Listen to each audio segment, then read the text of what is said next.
서울시장, 부산시장 재보궐선거가 석 달 앞으로 다가왔습니다. 야권 인사들의 출마 선언이 속속 이어지는 가운데 여권은 좀처럼 윤곽이 드러나지 않고 있는데요. 오늘은 더불어민주당 부산시장 후보로 거론되고 있는 김영춘 전 국회 사무총장을 1번지 현장에서 만나보도록 하겠습니다. 안녕하세요. 예, 안녕하세요. 반갑습니다. 민주당 부산시장 후보로 거론되고 있다라고 소개를 해드렸는데 마음을 굳히신 거죠? 예, 지난 29일 날 국회 사무총장직을 사직을 했습니다. 네. 그건 출마를 하겠다라는 말씀으로 예. 받아들이셔도 좋습니다. 조금 전에 이제 부산에서 비행기 타고 오셨다고 제가 들었는데 예. 직접 이렇게 부산 가서 보시니까 부산 민심 어떻습니까? 예, 안 좋습니다. 서울 사는 분들은 잘 실감을 못 하실 텐데 예. 요즘 시대는 서울에서 멀면 멀수록 점점 살기가 힘들어지는, 거리에 비례해서 살기 힘들어지는 그런 도시가 예. 부산입니다. 음. 부산이 서울에서 가장 멀리 있는 도시잖아요. 네. 그런 점에서 안 그래도 경제가 안 좋은 데다가 코로나19 때문에 더 힘들어들 하시죠. 결국 책임을 누군가에 물으려야 되는데 정부 여당한테 물리는 그런 민심이 큽니다. 그래서 예. 힘든 상황입니다. 이게 지난 총선에 민주당은 유례없는 180석 확보라는 정말 압승을 했는데 부산 지역만 놓고 보면 20대 국회보다 6석에서 3석으로 절반 반토막이 났습니다. 예, 그러니까 예. 부산 민심이 민주당이 이렇게 긍정적인 기류다라고 볼 수 없는 상황들 지표로 나타난 게 있고요. 그리고 예, 여기에 예. 보궐선거를 이번에 치르게 된 경위도 그렇고 그렇습니다. 또 지금 상황들 보면 여러 가지 상황들이 좀 기울어진 운동장 아닌가 이런 얘기들 하시는 분 많은데요. 뭐 김영춘 전 총장께서 이렇게 반론 뭐 이런 게 있을까요? 어떻습니까? 예, 기울어진 운동장입니다. 그런데 현재의 민심은 양면이 있다고 봅니다. 네. 하나는 정부 여당에 대한 실망감이고 네. 또 그 반대편에는 부산 지역이 이대로 이렇게 몰락할 것인가 다시 살려줄 수 있는 그런 방안과 그런 세력이 누가 있겠는가 네. 이런 것에 대한 갈증도 있습니다. 그래서 저는 이번 보궐선거에서 정치 선거 또 정권 심판 선거는 서울에 맡기고 네. 부산은 위기의 상황이니까 이 위기를 잘 극복할 수 있는 시장으로서 누가 더 적임자인가 그런 비전을 갖고 실행을 잘 할 수 있는 그런 적임자를 찾는 선거를 하십시다. 그걸로 저는 선거의 성격을 시민들께 호소를 드리면서 선거를 치러보고 싶습니다. 이번 선거 계속 어렵다 제가 계속 그런 말씀만 질문만 드리려고 하니까 좀 개인적으로 좀 송구스럽습니다만 이 방송 준비하면서 좀 찾아봤더니 1995년도에 첫 번째 제1회 지방선거 이후에 부산시장 선거가 뭐 재보궐선거 포함해갖고 8차례가 있었는데 7번을 지금의 국민의힘 계열이 승리를 했습니다. 단 한 번 지난 지방선거 2018년도에 당시 오거돈 후보가 승리한 게 유일했고요. 그렇기 그렇습니다. 때문에 예. 노무현 전 대통령도 이루지 못한 꿈, 이게 정말 부산시장이다. 예. 민주당 계열의 예. 부산시장이다. 이런 얘기들 하는데 어떻습니까? 이번에는 더 이렇게 무겁고 책임 막중하시다. 이런 느낌이 드는데요. 예, 지난 25년 동안 많은 시도가 있었습니다만은 부산시는 지금의 국민의힘 일당 독점 체제로 네. 흘러온 거죠. 그러면서 인구가 50만 명이 감소를 했습니다. 390만 그러다 지금은 이제 340만도 무너져 버렸거든요. 예. 이런 상황이면은 한 5년 이내에 인구도 인천에게 따라잡히고 경제력도 더 뒤처져서 이제 부산이 제2의 도시가 아니라 제3의 도시로 전락할 거다 하는 게 지금 부산 지역의 현장의 위기감입니다. 아. 그래서 이제 이런 정치, 지난번에 한번 민주당이 시장을 맡긴 했습니다마는 결국 세력과 사람이 얼마만큼 비전을 가지고 절실하게 이 위기를 극복할 수 있는 방안을 실천할 수 있는가, 저는 거기에 부산의 운명이 달려 있다고 보고요. 이번 선거에서 마저 그런 선거가 아니라 정치 선거로 다시 돌아간다 그러면은 저는 부산이 앞으로 30년 동안은 회복할 수 없는 예. 그런 몰락의 수렁으로 떨어질 거다 이렇게 예측을 합니다. 현 시점에서 민주당에서는 김영춘 총장 외에는 대안이 없다. 민주당 후보로서는 더 이상의 좋은 카드는 없다라는 게 일반적인 기류고요. 이것이 스스로는 이 굉장히 기분 좋은 얘기인지 아니면 좀 한편으로 좀 씁쓸한 얘기인지 어떻게 평가하시는지 궁금합니다. 그럼에도 불구하고 지금 부산에서는 민주당이 아주 어려운 그런 국면에 처해 있으니까 저로서는 독배를 마시거나 이게 뭐 가시 면류관을 쓰는 그런 기분으로 이번 선거에 임하고 있습니다. 예. 또 저 말고도 또 좋은 후보가 있다 그러면 그런 후보들과 치열하게 경선을 해서 후보를 뽑는 그런 부산의 민주당 모습을 보여드리고 싶습니다. 장관급이잖아요. 국회 사무총장이. 근데 예. 사무총장직을 사퇴를 하고 결심을 하실 때 참 여러 가지 생각들이 교차했을 것 같습니다. 그 상황에서는 당연히 승산, 희망 이런 쪽에 좀 집중해서 볼 수밖에 없었을 텐데 어땠습니까? 제가 2011년에 이제 서울에서 재선 국회의원 했던 지역구를 등지고 네, 부산으로 귀향을 했습니다. 그랬죠. 예. 뭐 그때는 지금보다도 더 상황은 안 좋았습니다. 그런데 한편에서는 제 고향을 좀 이렇게 세워보자. 또 한편에서는 우리나라 정치를 좀 바꿔보자. 그 두 가지 마음으로 귀향을 결심했는데요. 그때보던 그 뒤에 제가 당선도 한번 되기도 했고 네. 또 해수부 장관도 지내면서 부산 지역이나 또 경남, 울산 지역을 위해서 노력도 해보기도 했고요. 예. 그런 경험에 비춰보면은 지금은 상황은 힘들긴 하지만 10년 전에 귀향할 때와 비교하면은 그래도 조금 더 나은 상황에서 선거를 치르고 있다 그렇게 생각을 하고요. 네.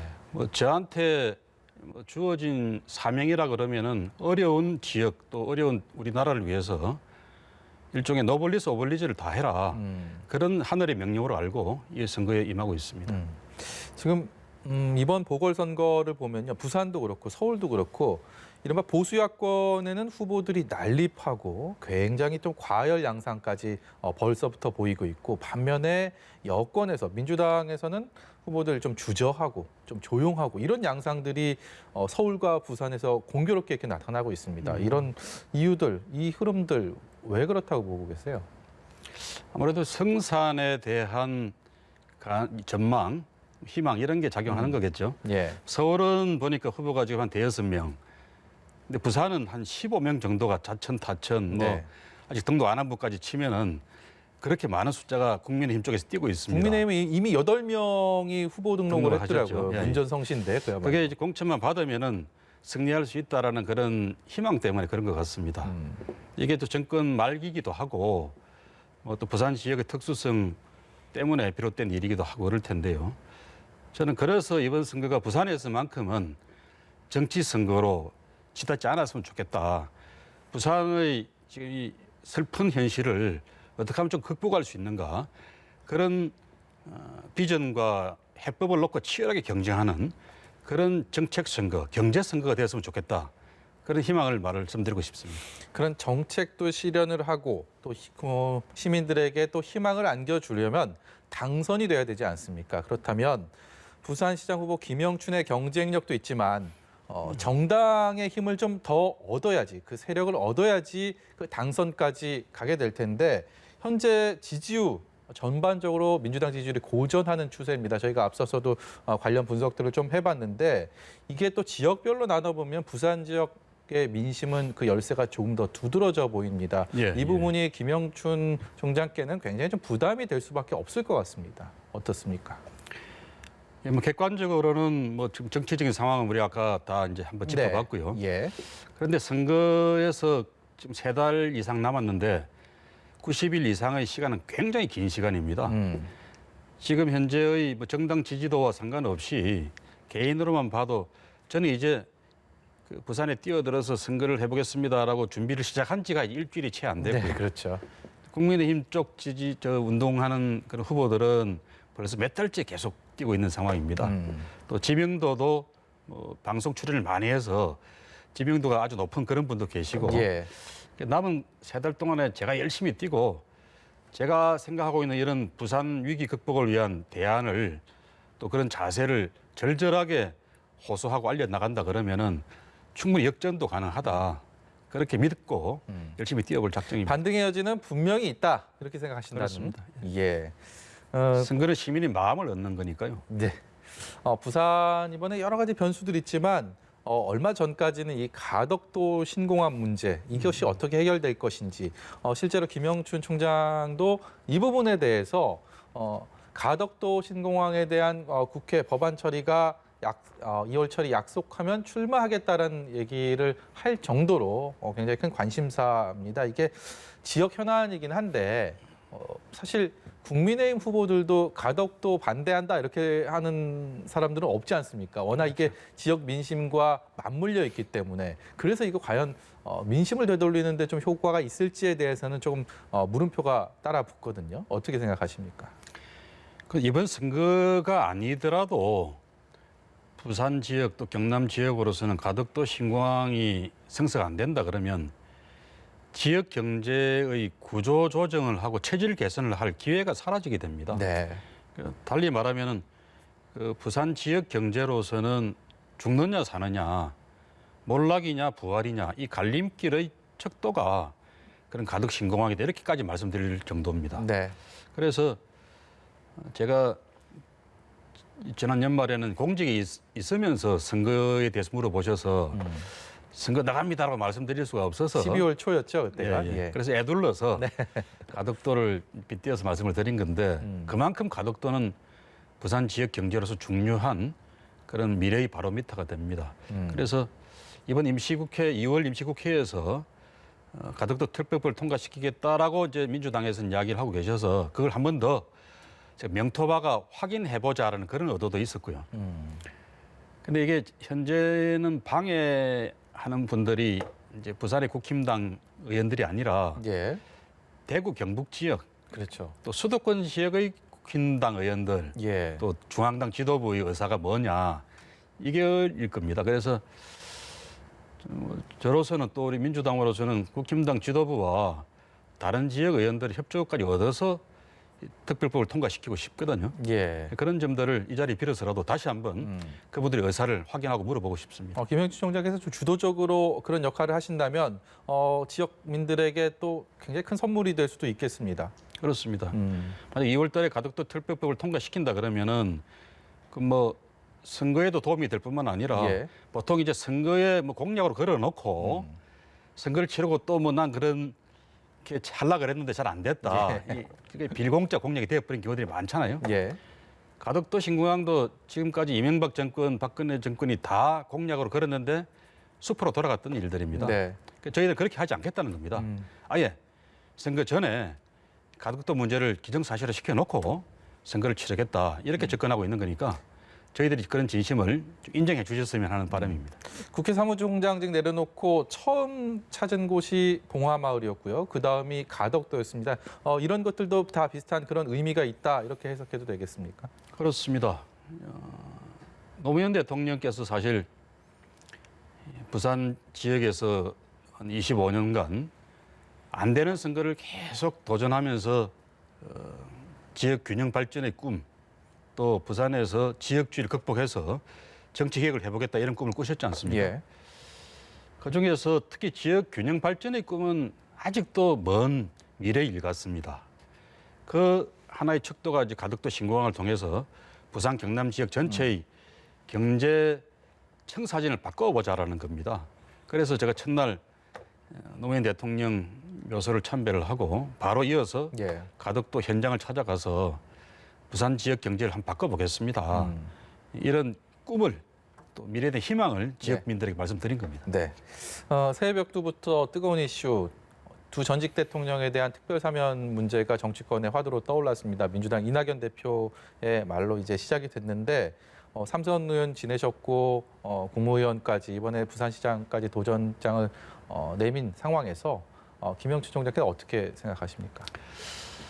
예, 어려운 문제죠. 그런데 이제 기본 전제가 좀 있어야 되는데 이낙연 대표께서 그런 어떤 수순이랄까요? 네. 너무 좀 빨리 말씀하신 게 아닌가 싶어요. 당장 이번 14일 날 박근혜 전 대통령에 대한 대법원 판결이 있지 않습니까? 네.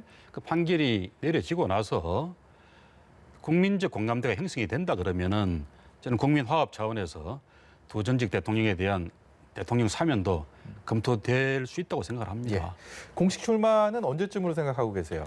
지금 1월 중순 좀 빠른 중순으로 생각하고 있습니다. 민주당에서는 이제 전략 공천 얘기도 나오고 있는데 좀 실제적으로 그런 논의들이 오가는 게 있습니까? 제가 그런 거에 대해서 제가 좀 아니라고 생각을 했습니다. 네. 그래서 지금 변성환 부산시장 권한 대행도 이야기가 있으니까 네. 그런 분들까지 참여해서 지금 민주당 입장에서 무슨 축제 같은 경선을 말할 수는 없습니다. 예. 시민들께 죄송한 이야기죠. 네. 그러나 위기의 부산을 살릴 수 있는 그런 대안 경쟁은 제대로 해보자. 그게 민주당 경선이어야 된다. 그런 차원에서 좀 경선을 희망하고 있습니다. 공식 출마하시고요. 이 자리에 다시 한번 모셔갖고 좀 더 정책 얘기, 선거 얘기 더 한번 할 수 있는 그런 기회가 있었으면 좋겠습니다. 예, 그때 예. 뵙겠습니다. 오늘 말씀 여기까지 듣도록 하겠습니다. 지금까지 김형춘 전 국회 사무총장이었습니다. 고맙습니다. 예, 고맙습니다.